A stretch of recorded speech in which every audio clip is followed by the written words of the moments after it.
Yan na akong gihalongkay akong mga skincare. Ito yung suki ako nito, Nature Republic na organic siya. Spray sa mukha. Lagi yan nasa ref. Ito naman yung aking panglagay sa balat. Natural, 100% sunflower oil. All oil yung tawa, diba? Oil. Ang ganda na sa skin, ang smooth. Sunflower oil. Ayan, pang balat, pang kilay, pampakapal na pa sa buhok. Ito naman yung aking castor oil, pampakapal ng buhok. Castor oil, organic yan. Maganda to sa buhok. Kakapal yung buhok mo. Pati yung kilay, kinalagyan ako ng konti ang kilay. Sobrang kumapal.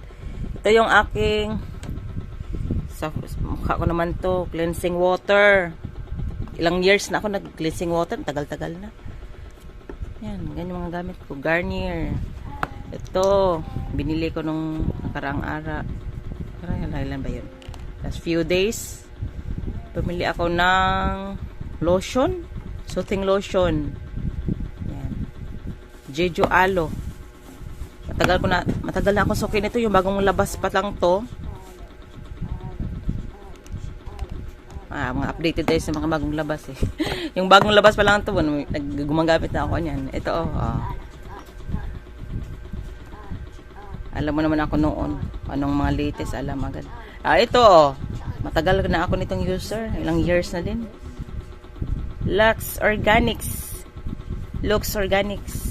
Maganda to, ang ganda nito.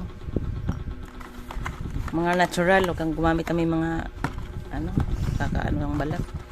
Ito naman yung moisturizer sa face. Mura lang to, 379 lang. Ito naman moisturizer sa mukha. Hindi ko pa nabuksan.